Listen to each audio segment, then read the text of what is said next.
को उखाड़ा, पत्ते पत्ते अलग कर दिए, बोले ये तेरी माता। अब मेरे अंदर का राजस्थान जगा। हम उसको एक खुजली के पेड़ के पास ले गए। हमने कहा पिताजी से मिलो। उसने पिताजी को उखाड़ा भाई साहब। पिताजी ने ऐसा कार्यक्रम दिखाया, उसके बाद से ही सारे अंग्रेज लाल पैदा होने लग गए, पहले काले पैदा हुआ करते थे। मैं सच बताता हूं आप लोगों को, ये आनंद है तब, क्योंकि मैं जानता हूं, मैं एक छोटी सी गलती करके एक 4 लाइन की कविता सुनाता हूं, क्योंकि राजस्थान में पगड़ी और धोती का महत्व है बड़े मन के साथ, कि एक अंग्रेज हमसे टकरा क्या गया, सभ्यता और संस्कृत को लेकर के विवादों पर आ गया। उसने कहा हमारा वेस्टर्न कल्चर अच्छा है, इसीलिए आप लोग अपना रहे हैं, पूरी तरह से वेस्टर्नाइज होते जा रहे हैं। हमने कहा ऐसी कोई बात नहीं है, हम अपनी सभ्यता संस्कृत इसलिए खो रहे हैं क्योंकि हम परिश्रम छोड़ सुविधा भोगी हो रहे हैं। हम परिश्रम छोड़ सुविधा भोगी हो रहे हैं। अरे विश्वास नहीं होता तो आ, ये 2 पंक्तियां आपको अच्छी लगे तो बताना। अरे विश्वास नहीं होता तो आ, मैं तेरा टी-शर्ट जींस 2 मिनट में पहन के दिखाता हूं, तो मेरे देश की धोती 2 घंटे में पहन के दिखा। किसी अंग्रेज को तकलीफ देनी कुछ मत करो। दिवाली के दिन घर बुलाओ, कुर्ता पिजामा पहनाओ, पिजामे के नाड़े को 3 गांठ ज्यादा लगाओ, फिर उसको गर्म दूध पिलाओ, फिर ठंडा पानी पिलाओ। 25 मिनट बाद जो आपातकालीन परिस्थिति निर्मित होगी तो अंग्रेज खुद ही कहेगा अध्याय समाप्त हुआ। क्या है साहब, लेकिन मैं एक कविता बिना भूमिका के बोलता हूं, और क्योंकि भूमिका, अच्छी कविताओं को भूमिका की जरूरत नहीं होती साहब, ऐसा संपत जी कहते हैं। तब एक कविता बोलता हूं, देखता हूं कि बिना भूमिका की कविता सुनने की आदत आपको आज से पढ़ने जा रही है कि नहीं। शुगर खाने में, हम तो 5 स्टार होटल में गए, संपत जी ले गए हमको खिलाने के लिए। पहली बार गए थे तो टेबल पे ऐसा गोल करके एक टॉवल रखा था। हम पहली बार गए, हमने उसको मसाला डोसा समझा। हमने बोला साला इतना सफेद कब से होने लग गया ये। बाद में संपत जी ने डांटा 5 स्टार में हो, इज्जत से बात करो, ये टॉवल है, कपड़े गंदे ना हो जाए इसलिए रखा जाता है। उसके बाद चाय ऑर्डर की, अब वो चाय ले आया, शक्कर अलग, दूध अलग, गर्म पानी अलग। तो मैंने संपत दादा से पूछा क्या करना है, बोले ये 5 स्टार है, यहां खुद ही बनाना होता है। हमने बनाई, पी, टेस्ट मत पूछ लेना आप इसका, इतना खतरनाक टेस्ट तो मैं कहीं दुनिया में नहीं पाया भाई साहब चाय का। उसके बाद वो बैरा हमारे पास आया, बोले और कुछ खाना चाहते हैं। हमने कहा खाने का मन तो भजिया है, लेकिन तू अभी कढ़ाई तेल ला के रख देगा, बोले खुद ही बनाओ।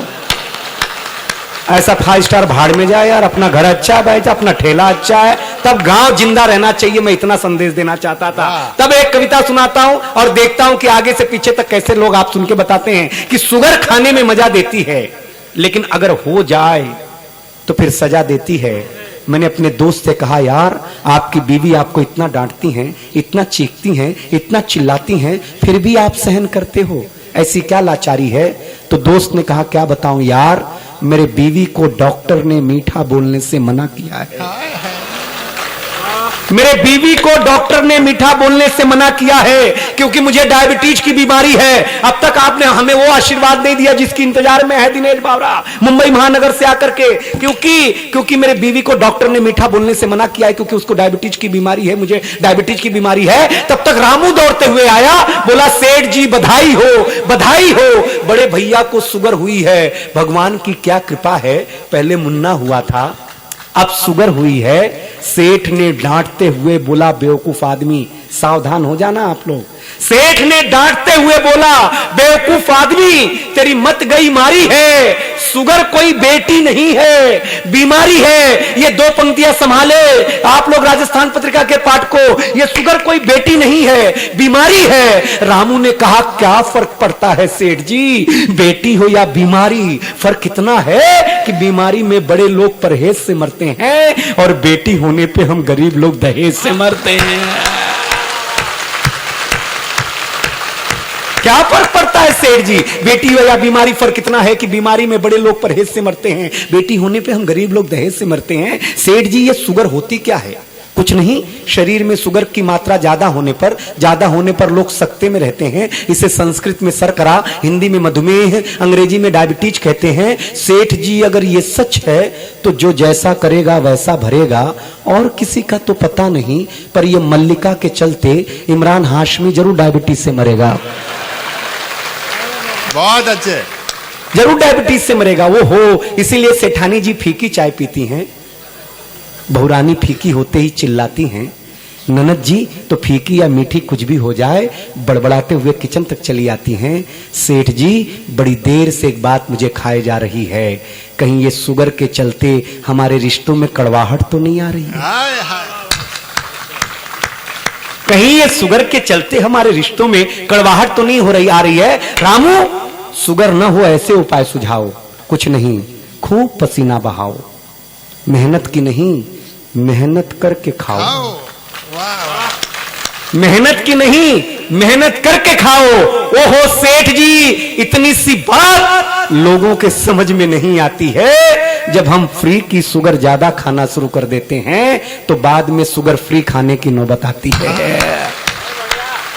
रामू तूने मुझे दहला दिया है, तूने मुझे हिला दिया है। मैं चाहता हूं कि शुगर हो, मगर खून में नहीं, मुस्कान में रहे, तेरी मेरी जबान में रहे, गले में रहे गीत के लिए, सुरों में रहे संगीत के लिए। ये शुगर सास बहू के रिश्तों में हो, खुदा करे फरिश्तों में हो, जिससे हमारी दुआ कबूल हो जाए।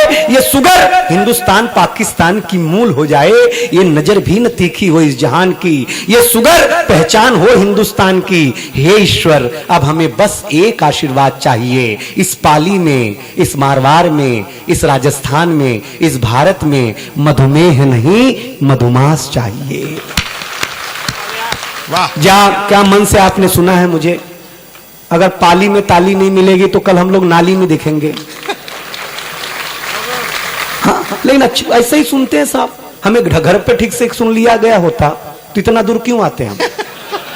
हाँ, घर पे बीवी जाते ही पूछती है क्या बनाऊं, तो मेरे जैसा पति बोलता है 3 महीने से बेवकूफ बनाई रही है, आज कुछ बनाई दे। नहीं नहीं बोलिए ना क्या बनाऊं, एक काम कर आलू गोभी कर दे, कल ही तो बनाई थी, दाल फ्राई कर दे, बच्चे नहीं खाते ना, बैगन का बना दे, ये कोई सब्जी है? लास्ट में ये महिलाएं आपको वही खिलाती है जो पहले से बना के रखा हुआ है। लेकिन ज्ञान ऐसा देंगी भाई साहब, सही बता रहे हैं। मुझे तो याद है 2 महिलाएं एक आम के पेड़ के नीचे 1.5 घंटे तक बात की, तो एक आम का फल बिन मौसम के ही गिर गया। तो एक महिला ने दूसरे पूछा ये आम का फल कैसे गिरा, ये आम का फल कैसे गिरा? तो आम ने खुद ही कहा मैं पक गया था। हाँ, इशारे में समझने की कोशिश करना। मैं बहुत खोल करके बताने में मूड में नहीं हूं भाई साहब, इशारे में समझना आपको पता। महिलाओं की मैं बहुत इज्जत करता हूं, मैं सच बताता हूं, करना भी चाहिए। अभी संपत सरल जी बोले कि हम तो बहुरानी को मिलना चाहते, तेरी नई नई शादी हुई है। अजनबी जी, आदरी गौर जी, सब लोग बोले चलिए आइए। हमने बीवी को फोन किया, मैंने कहा गद्य का सबसे बड़ा नाम भारत का हमारे घर आ रहा है, घर में क्या है? बीवी बोले कुछ नहीं, सिर्फ दाल है। मैं बोला वही बना दे, खिला देंगे। बोले कैसे खिलाओगे? बोले कुछ नहीं, आएंगे बिस्किट पानी पियेंगे, खाने का वक्त होगा तू किचन में एक बर्तन पटकना धड़ाम। मैं पूछूंगा क्या हुआ? बोलना पुलाव गिर गया, फिर बर्तन पर सलाद गिर गया। ऐसे 4-5 बर्तन पटकना और सब गिरा देना। अंत में डांटूंगा कि सब गिरा दिया कि कुछ बचा भी है, तो कहना सिर्फ दाल बची है। मैं बोलूंगा ला वही 2-2 चम्मच खिला देते हैं। ये सारे लोग आए बैठे, बिस्किट पानी पिया, खाने का वक्त हुआ, किचन में एक बर्तन गिरा धड़ाम। मैंने पूछा क्या हुआ? बीवी ने कहा सत्यानाश, दाल ही गिर गई। हाँ, लो खाओ। भाग्य में होना चाहिए भोजन भाई साहब, ऐसा ही थोड़ी ना होता। मैं सच बताता हूं आपको, भाग्य में खाना होना चाहिए, तब आप आदमी कितना बड़ा भी व्यंग्यकार हो क्या फर्क पड़ता है। लेकिन आज आप लोग जिस तरीके से सुन रहे हैं, आज मैं आश्वस्त हूं कि संपत सरल जी का अगर 40 साल, आदि गौड़ जी का 50 साल आपने संभाल कर रखा और उन्हें मंच दिया, तो आज के बाद, आज का कवि सम्मेलन करने के बाद हमारा भविष्य सुरक्षित है, दिनेश बंटी का भविष्य सुरक्षित है। ये बात पक्की हो गई है भाई साहब। नहीं तो कौन सुन रहा हमको भाई साहब? मैं सच बताता हूं, हमको कौन नहीं। हम तो उत्तर प्रदेश के हैं, एकमात्र मेरा ऐसा प्रदेश है जहां डिग्री पहले मिल जाती, स्कूल बाद में जाना होता है। हाँ, मैं सच बताता हूं। एक इंस्पेक्टर जांच करने आया, बच्चे देखे खच्चा खच हमारे यहाँ, हैरान, क्योंकि हमारे यहाँ बच्चे होते नहीं। डायरेक्ट बाप एक बच्चे को खड़ा किया, बोले बताओ तुम्हारे प्रदेश का मुख्यमंत्री कौन? बच्चे ने कहा रामलाल यादव। इंस्पेक्टर ने बोला ये कौन है बे? बच्चे ने कहा मेरे पिताजी का नाम है, 5 साल से घर नहीं आए तो मुझे लगा यही होंगे। हाँ, राजनीति पर व्यंग देखना साहब। टेंशन में आ गया इंस्पेक्टर, डांटना शुरू किया, क्या करते तेरे प्रदेश के मुख्यमंत्री का नाम नहीं मालूम है? बच्चे ने कहा ज्यादा बड़बड़ मत करो मास्टर साहब, असली बात यह है कि हम असली स्टूडेंट है ही नहीं, हम तो यहाँ भेड़ बकरी चरा रहे थे। ये मास्टर जी आए, बोले क्लासरूम में बैठ जाओ, शाम को 10-10 रुपया दूंगा। अब ये बताओ तुम दोगे कि कोई और देगा? और पगला गया, उसने मास्टर को डांटना शुरू किया, क्या करते बच्चे असली नहीं है? मास्टर ने कहा देखो साहब असली तो हम खुद ही नहीं है, असली तो हमारे चाचा जी हैं, मुकदमा लड़ने गए। उन्होंने बोला जा संभाल दे, संभालने के चक्कर में हम पहली बार स्कूल आए हैं। वो पगला गया, उसने हेडमास्टर की केबिन में गया जाके बोला इस बात की सरकार तनख्वाह देती है आपको? बच्चे असली नहीं, मास्टर असली नहीं। हेडमास्टर साहब ने 10,000 की गड्डी निकाली, इंस्पेक्टर के हाथ पे रखी, बोला देखो साहब असली तो मैं भी नहीं हूं, असली मेरे चाचा जी हैं, वो खेत में काम कर रहे हैं। उन्होंने बोला कि इंस्पेक्टर आएगा, उसके हाथ में 10,000 की गणराती नोट रखना, बिना कुछ बोले सारी फाइलों पे साइन करके निकल लेगा। पाली वालों व्यंग अच्छा लगे तो बताना। इंस्पेक्टर ने 10,000 रुपया लिया और बोला देखो ये तो मैं था कि जो 10,000 में मान गया, कहीं असली वाले साहब आते। इसके बाद वाली बात पर अगर उत्तर प्रदेश साबित कर दे तो पूरा पांडाल हाथ उठाएगा साहब, क्योंकि वो उत्तर प्रदेश था। तो इंस्पेक्टर को हेडमास्टर ने कहा, इंस्पेक्टर साहब आपको समझना चाहिए, जिस स्कूल में इतनी सारी चीजें नकली हो वहां में नोट असली कैसे रख सकता हो? किस व्यवस्था पर व्यंग करें साहब? बहुत बढ़िया। किस व्यवस्था पर व्यंग करने की बात होनी चाहिए साहब? ये भारत है, हमें भारत में रहना है और भारत के पक्ष में भी कहना है, भारत के विरोध में भी कहना है। लेकिन मैं एक कविता ऐसी बोलना चाहता हूं जो मेरे मूल की नहीं है, संपत जी को विशेष प्रिय है, क्योंकि मैं संपत जी मूलतः गांव के आदमी है, गौड़ जी गांव के आदमी, वो गांव को जीना चाहते हैं। जब घूंघट में कुछ माताएं आई तो मुझे बहुत अच्छा लगा। एक शख्स तो भगवान ने उसे क्या पता नहीं आशीर्वाद क्या दिया, वो जिसको मोदी जी ने नया नाम दिया दिव्यांग, वो दिव्यांग थे, वहां से अपने हाथों के बल चलके हुए आ रहे थे। हमारी और संपत जी की आंख जब उन पर पड़ी तो हमें कविता की ताकत का अंदाजा लग गया साहब। हम आपके कैसे पक्ष में बोल सकते हैं? हम चाहते हैं कविता जिंदा रहे। मैं एक कविता सुना करके छोटी सी फिर वो कविता सुनाता हूं कि मन में आस है प्यास है दूर दूर तक नहीं दिखती निराशा है। मन में आस है प्यास है दूर दूर तक नहीं दिखती निराशा है। आदि से अंत तक अंत से अनंत तक सब कुछ जानने की असीम जिज्ञासा है। पर क्या बताऊं जैसे ही कदम आगे बढ़ाता हूं समय शकुनी बन पलट देता पासा है। हाँ, हमारी भाग्य क्या चल रही साहब? मुझे ही कोई सीरियस नहीं ले रहा। मेरे घर पे न मां लेती है, हम जब सही बताते अखबार में, तो अखबार सर बताऊं जिस उम्र में मेरा स्कूल में जाना नहीं हुआ था, मेरे पिताजी इसलिए मारते थे कि अखबार नहीं पढ़ता हूं। अरे जब भाई स्कूल में नहीं गया तो पढ़ना ही नहीं आता, कैसे पढ़ूं? उस दिन से मैं अखबार के प्रति कितना प्रेम रखता हूं। मतलब कितना श्रद्धा होती थी एक अखबार के प्रति लोगों में कि हर एक आदमी को, बच्चे को अखबार पढ़ने आना चाहिए। मैं सही बताता हूं, अब अखबार थे साहब, और मैं बधाई देता हूं। लेकिन मैं गांव का आदमी हूं। हमारे गांव में बच्चा जन्म लेता था, चाहे वो राजस्थान का पाली हो चाहे मेरा गोरखपुर हो, जब जन्म लेता था किलकारी फूटती थी। नानी ताऊ चाची चाचा इकट्ठे होते थे, पूछते थे बच्चे की आंख कैसी है? जवाब आता था बुआ जैसी है। बुआ अपने सोने का कड़ा निकाल करके नेक के रूप में देती थी। ललाट कैसा है? ताऊ जैसा है। ताऊ मोतियों की माला तोड़ दिया करता था। पंडित आते थे तो मंगला चरण करते थे। जय भूत भामन अघन सामन नित्य सामन सुंदरम जट जूट गंग निनाद कलकल सकल ताप विमोचनम छवि सघन घन शोभित नित्य शुभ गिरजावरम जय भक्त वत्सल काव्य कौशल परम हित जय शेखरम ध्वनि गंग मधुर मृदंग भंग सुमंग भस्म अद मधुर हास विलास स्वास स्वास सदा शुभम जय काम घालक नित्य पालक भक्त बालक मंगलम। ऐसा बोलते थे साहब पंडित लोग, और उस बच्चे को आशीर्वाद देते थे, मंगल की कामना करते थे साहब। ये हिंदुस्तान हमारा। अभी मुंबई में एक माँ ने बच्चे को जन्म दिया, आंटी अंकल पहुंचे, जाके पूछा बच्चे की आंख कैसी है? बोले एकदम ऐश्वर्या राय जैसी है।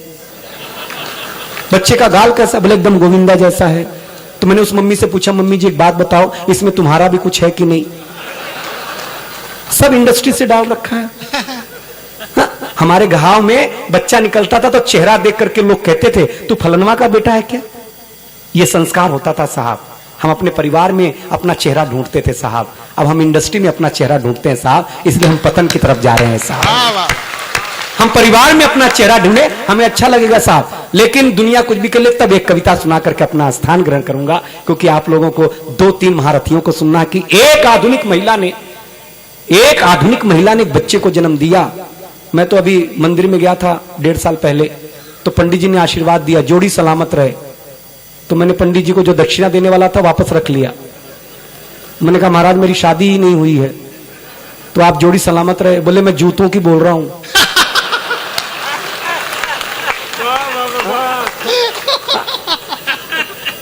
आदत पड़ी हुई है ना, जोड़ी सलामत रहे, जोड़ी सलामत रहे, जोड़ी सलामत रहे। लेकिन पंडित भी राजस्थान का कितना चतुर है भाई साहब। वाह। हाँ?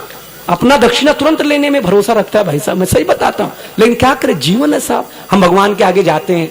मन अभी महेंद्र भैया के साथ गया, महेंद्र भैया ने बोले मांग ले, यहाँ त्रिनेत्र गणेश जी हैं, मांग क्या मांगना चाहता, भगवान तेरा इच्छा पूरी कर देंगे, सिद्ध पीठ है। हमने भगवान के आगे, अब गणेश जी हमारे बंबई में बैठते हैं। आए एक मित्र, बोले कितने दिन के गणेश जी हैं? मैंने कहा 1.5 दिन के। तो मैंने पूछा आपके यहाँ कितने दिन के? बोले मेरे यहाँ तो 10 दिन के हैं। बोले तुम क्यों नहीं बिठाते? मैंने कहा देखो गणेश बुद्धि के देवता हैं,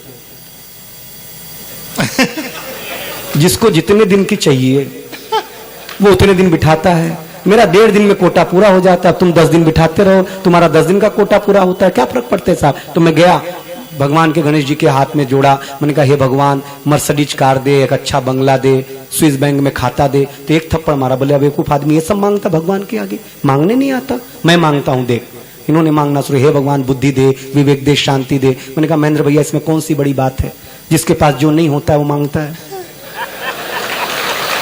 अध्याय समाप्त हुआ, ताली बजानी है आप लोगों को। एक आधुनिक महिला ने एक बच्चे को जन्म दिया। बच्चा जन्म लेते ही सर पर हिलाने लगा, टन टन टन टन टन तारा चलती है क्या, 9 से 12 गाना गाने लगा। मां परेशान, नर्स हैरान, बड़े से बड़े डॉक्टर आए, लेकिन बच्चे का गाना गाने का कारण नहीं ढूंढ पाए। बच्चे का दूध मांगने का तरीका तो दिल दहला दे। बच्चा गाकर कहता कि मुझको भी तो लिफ्ट करा दे, वो मेरी मम्मी दूध पिला दे। इन सभी बातों के चलते उस बच्चे को मना लिया गया। उसके अंदर यह गुण कहां से आया, यह जानने का प्रयास किया गया। तो बच्चे ने कहा अब आपका आशीर्वाद मिले पाली वालों। तो बच्चे ने कहा यह सब कुछ वातावरण की देन है। अगर महाभारत के अंदर कुछ पल की एक कहानी सुनकर अभिमन्यु चक्रव्यूह तोड़ करके अंदर जा सकता है, तो क्या दिन रात गाना सुनने वाला बच्चा गाना नहीं गा सकता है? मेरी मां ने कभी प्रहलाद की भक्ति कथा सुनी होती, कभी रामायण की चौपाइयां धुनी होती, कभी ओम जय जगदीश हरे गाया होता, कभी श्रीमद् भगवत गीता को हाथ लगाया